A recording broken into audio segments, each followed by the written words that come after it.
Friends, जैसा कि last lecture में हमने बात की थी कि न्यूक्लियर फिजिक्स क्या है, कहाँ से ये स्टार्ट होता है, उन सब चीज़ों को अगले वीडियो में हम आगे कंटिन्यू करेंगे, जिसका नाम है रेडियो एक्टिविटी। कोई एलिमेंट रेडियो एक्टिव कब होता है, एग्जैक्टली नॉट सेम, बट आप इस चीज़ से समझ सकते हैं कि मान लो अगर आप किसी ग्लास में 1 लीटर पेट्रोल डाल के रखते हैं, नेक्स्ट डे जब आप इसे ऑब्जर्व करते हैं तो वो कंप्लीट पेट्रोल उस बर्तन में हमें नहीं मिलता है, कुछ पार्ट उसमें से अपने आप बाहर चला जाता है या एग्जिट कर जाता है या इवेपोरेट हो जाता है। कुछ ऐसे मटेरियल होते हैं जो अपने आप ही छोटे मोटे पार्टिकल्स को खुद से इमिट करने लगते हैं, दैट इज रेडियो एक्टिविटी। अब पहला माइंड में जो क्वेश्चन हमारे सामने उठ सकता है कि रेडियो एक्टिविटी क्यों जनरेट होती है। देखो होता क्या है, अगर किसी घर में 4 मेंबर हैं, चारों के लिए एक एक रूम है, तो सब इजीली वहां पे स्टेबल कर सकते हैं। मान लो 5 मेंबर हैं तो मे भी थोड़ी डिफिकल्टी वहां पे इंक्रीज हो। अगर मेंबर 6 है, 8 है, 9 है, 10 है, 11 है, तो रहने में उनको वहां पे कुछ प्रॉब्लम फील होने लगती है। अगर उनके बीच में अंडरस्टैंडिंग हो तो शायद ऐसी प्रॉब्लम वहां उनको नहीं आएगी, लेकिन अगर उनकी जो माइंड सेट है वो एक दूसरे से मैच नहीं करता है तो मे भी कि उनके बीच में कुछ डिस्टर्बेंस क्रिएट होने लगे।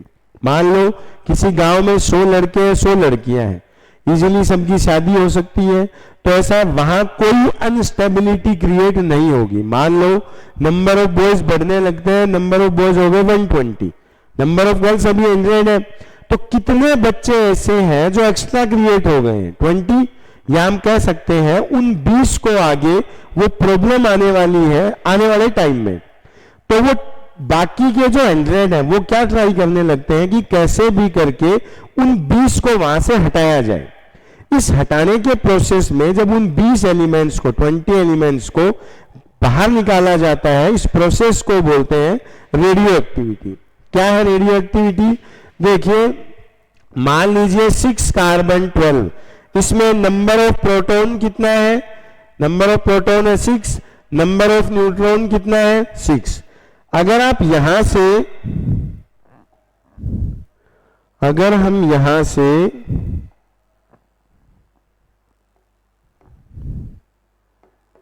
देखिए, अगर हम यहां से neutron to proton ratio calculate करते हैं तो ये मिलता है 1, कोई दिक्कत नहीं है।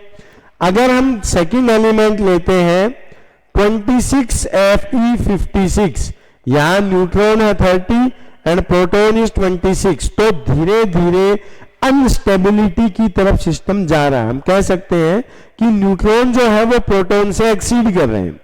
यूं करते करते जब हम पहुंचते हैं 92 यूरेनियम 235, तो यहां नंबर ऑफ न्यूट्रॉन कितना है? Number of neutron is 143 and number of proton is 92। ये जो रेशियो है ये आता है 1.4 के आसपास। तो हम ये कह सकते हैं इस न्यूक्लियस में जब प्रोटॉन और न्यूट्रॉन साथ में रहेंगे तो कुछ प्रॉब्लम्स इनको आपस में फेस करनी होगी। वो क्यों करनी होगी? वो इसलिए कि नंबर ऑफ न्यूट्रॉन जो है ये नंबर ऑफ प्रोटॉन से एक्सीड कर गया है, या न्यूट्रॉन टू प्रोटॉन रेशियो जो है ये 1 से ज्यादा हो गया है। तो ऐसे केस में जो न्यूक्लियस है ये क्या स्टार्ट करता है? स्मॉल पार्टिकल्स को खुद से इमिट करना स्टार्ट करता है। क्या गेन करने के लिए? न्यूट्रॉन टू प्रोटॉन रेशियो को वापस 1 गेन करने के लिए। तो हम ये कह सकते हैं कि यहां से हम कहेंगे when neutron to proton ratio exceeds 1, then a nucleus will start to emit, मतलब वो छोटे पार्टिकल्स को खुद से रिलीज करना स्टार्ट कर देता है। Start to emit some small particles and try to get again neutron to proton ratio is equals to 1. This process of emission of small particles is called as radioactivity. आप किसी भी exam में जा रहे हैं, अगर वहां फिजिक्स आपके सामने आने वाली है तो हम कह सकते हैं कि रेडियो एक्टिविटी आपका पीछा वहां पे नहीं छोड़ेगी. Radio activity means if neutron to proton ratio is going to exceed 1, then nucleus will start to emit some small particle from its periphery. ये बाहर से कुछ पार्टिकल्स को रिलीज करने की ट्राई करता है. किस चीज के लिए? वापस न्यूट्रॉन टू प्रोटॉन रेशियो को 1 अचीव करने के लिए. तो हम कह सकते हैं कि रेडियो एक्टिविटी में कोई न्यूक्लियस अपने अंदर से कुछ स्मॉल पार्टिकल बाहर भेजता है, इमिट करता है. ये पार्टिकल कितने तरह के हैं, अल्फा बीटा गामा, इनके बारे में हम अलग से एक वीडियो में डिस्कस करेंगे. यहां हम स्टार्ट करते हैं इस रेडियो एक्टिविटी के ऊपर एक रदरफोर्ड एंड सोडी लॉ हमें दिया जाता है, जिसमें क्या बताया गया है. दो साइंटिस्ट थे, रदरफोर्ड एंड सोडी, जिन्होंने ये बताया कि मान लो आपके पास दो बर्तन है, ठीक है. यहां आपके पास जो कोई लिक्विड है ये है ऑलमोस्ट 5 लीटर है, और इस बर्तन में जो रखा हुआ है ये है 1 लीटर. जब आप 10 दिन के बाद ऑब्जर्व करते हैं, मान लो दोनों में पेट्रोल रखा हुआ है, 10 दिन के बाद जब आप इसे ऑब्जर्व करते हैं तो यहां आपको मिलता है 2 लीटर, जबकि यहां मिलता है ओनली 100 ml. यहां से कितना माइनस हुआ है? 3 लीटर, जबकि यहां से कितना हुआ है? Only 900 ml. अब सवाल ये उठता है कि आखिर यहां से कम क्यों हुआ है? कम इसलिए हुआ है क्योंकि यहां पे अवेलेबिलिटी कम थी. हमारे पास इनिशियली लिक्विड ही जब कम होगा तो उसमें से इमिशन का क्वेश्चन ही नहीं बनता. अगर यहां 10 लीटर होता तो मे भी इससे ज्यादा इमिशन हमें यहां से मिलता. लेकिन यहां की अगर हम बात करते हैं तो लिक्विड के बाहर कम आने का बेसिक रीजन ये है कि यहां से एलिमेंट बाहर कम यूं आया है, यहां अवेलेबल ही कम था. 1 लीटर था तो बाहर कम आएगा. तो रदरफोर्ड और सोडी ने एक लॉ दिया कि कोई मटेरियल उतनी ज्यादा रेडियो एक्टिविटी शो करेगा या उतना ज्यादा डिसइंटीग्रेशन शो करेगा जितनी इनिशियल अमाउंट उसकी हो. अगर यहां ज्यादा अमाउंट है तो ज्यादा डिसइंटीग्रेशन शो करेगा, यहां कम है तो यहां कम शो करेगा. और इन्होंने लॉ दिया dN/dt is directly proportional to होता है n. dN/dt इसको बोलते हैं रेट ऑफ डिसइंटीग्रेशन. इसे नाम देते हैं रेट ऑफ डिसइंटीग्रेशन. यहां साथ में हमेशा मिलता है माइनस. वो इसलिए कि ऐसा पॉसिबल नहीं है कि पेट्रोल अगर किसी बर्तन में हो तो कुछ देर बाद वहां पहले से ज्यादा अमाउंट में पेट्रोल हमें मिले. पेट्रोल हमेशा पहले से कम हो सकता है, ज्यादा कभी भी नहीं होगा. तो minus wants to tell that material becomes smaller with time. What is Rutherford and Soddy law? That dN/dt is directly proportional to -n. हम ये जानते हैं जब भी प्रोपोर्शनल का सिंबल किसी इक्वेशन से हटता है तो कोई कांस्टेंट यूज लिया जाता है. यहां जो कांस्टेंट हम लेते हैं dN/dt, यहां उस कांस्टेंट को नाम दिया जाता है लैम्डा, जिसको बोलते हैं डिसइंटीग्रेशन कांस्टेंट या डीके कांस्टेंट. कि कोई मटेरियल कितना फास्टली डिसइंटीग्रेट हो रहा है, इस चीज को शो किया जाता है डिसइंटीग्रेशन कांस्टेंट. इसका एक छोटा डेरिवेशन है. अब मे भी कीजिए अगर हम किसी ऑब्जेक्टिव एग्जाम में अपीयर होने जा रहे हैं तो इस डेरिवेशन का हमारे लिए क्या रोल है. जब हम न्यूमेरिकल सोल्व करते हैं तो वहां ये चीजें हमारे काम में आती हैं. तो आप इसको लिखें नहीं लिखें वो सब अलग चीजें हैं, लेकिन समझना इसको जरूरी है। क्या है, dn by dt is equals to minus lambda n। यहां हम देखिए, अब जब भी इसको सोल्व करते हैं तो पहले n को इधर लेकर आते हैं और dt को ऊपर लेकर जाते हैं, तो dn upon n is equals to minus lambda dt। Solve इसको कैसे करेंगे, मान लेते हैं कि इनिशियली, ये लीजिए, इनिशियली जब टाइम 0 था तो नंबर ऑफ न्यूक्लियस थे n0। स्टार्टिंग में जब रेडियो एक्टिविटी स्टार्ट हुई थी किसी एलिमेंट में, तो हम ये कह देते हैं कि इनिशियली जब टाइम 0 था तो n कितना था, n0 था। एंड एट t टाइम, जब टाइम t हो चुका है तो इसको मान लेते हैं n। कहने का मतलब ये है कि अगर इसको मैं यहां लिखता हूं dn upon n is equals to minus lambda dt और दोनों तरफ सिंबल देता हूं इंटीग्रेशन का, तो यहां अगर टाइम 0 है तो नंबर ऑफ न्यूक्लियस है n0, t टाइम पे हम इसका अमाउंट मान लेते हैं n। अब कुछ बेसिक फॉर्मूले हैं जो यहां काम आएंगे, जिनमें से एक है, अगर 1/x का इंटीग्रेशन किया जाता है तो आता है log x। अगर आपको ये आता हो तो बहुत अच्छी बात है, नहीं आता हो तो आज से याद रखें 1 अपॉन x का इंटीग्रेशन log x होता है।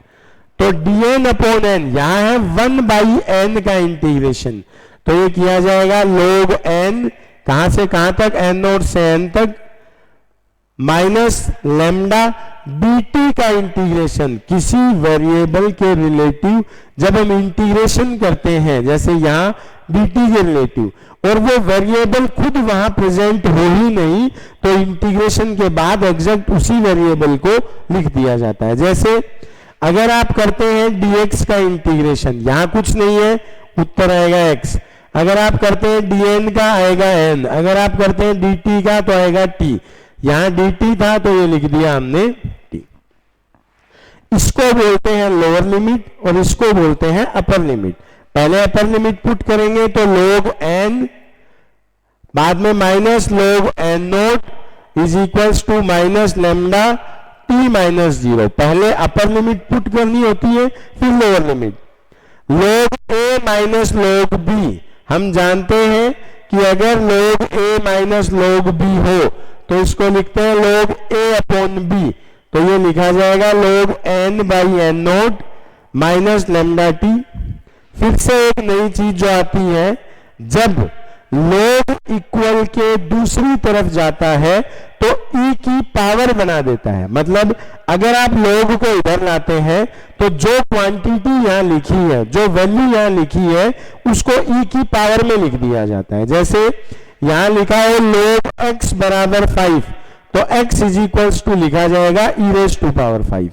अगर लिखा हो y is equals to e raise to power 7, e को वापस लाते हैं तो आप इसको यूं भी लिख सकते हैं। तो यहां लिखा जाएगा n is equals to n0, sorry n e raise to power minus lambda t. किया क्या है हमने, फिर से लिखता हूं एक बार, n by n0 e raise to power minus lambda t, और अगर इसको यहां ले आए तो n is equals to n0 e raise to power minus lambda t. This is final form of Rutherford and Soddy law. हम ये कह सकते हैं रदरफोर्ड एंड सोडी लॉ का फाइनल फॉर्मूला जो ऑब्जेक्टिव क्वेश्चंस के लिए हमें याद रखना होता है, that is n is equals to n0 e raise to power minus lambda T. इसको हम यहां लिख देते हैं n is equals to n0, this is final formula for radioactivity और for Rutherford and Soddy law. ये इसका final formula है। आगे हम चलते हैं, एक वैल्यू यहां हमसे पूछी जाती है जिसको बोलते हैं हाफ टाइम। हाफ लाइफ भी कई जगह इसको लिखा है और हाफ टाइम भी लिखा है, इसको हम हाफ लाइफ भी लिख सकते हैं। ऐसी लाइफ या ऐसा टाइम जिसमें कोई रेडियो एक्टिव मटेरियल अपने इनिशियल अमाउंट का 50% या हाफ बचता है, उसको बोलते हैं हाफ लाइफ। क्या कहेंगे? The time in which A radioactive material remains 50% of initial. कोई ऐसा टाइम जिसमें कोई मटेरियल अपने इनिशियल अमाउंट का 50% बचता हो, उसको बोलते हैं हाफ टाइम। मतलब इस टाइम को लिखा जाता है टी हाफ से। ये नाम है, ये हाफ न इसके मल्टीप्लाई में है न डिवाइड में है। टी हाफ जो है इसमें कोई मटेरियल इनिशियल अमाउंट का हाफ बचता है। अभी हमने शुरू में ये कहा था कि इनिशियली किसी अमाउंट को हमने कितना ले रखा है, एन नोट। तो ऐसा टाइम जिसमें कोई मटेरियल इनिशियल का हाफ बचता हो, that is called as half time. यहां से शुरू करते हैं।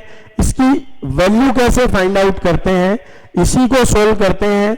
मान लो ये बच गया n naught by 2 is equals to n naught e raise to power minus lambda, और टी की जगह लिख देते हैं टी हाफ।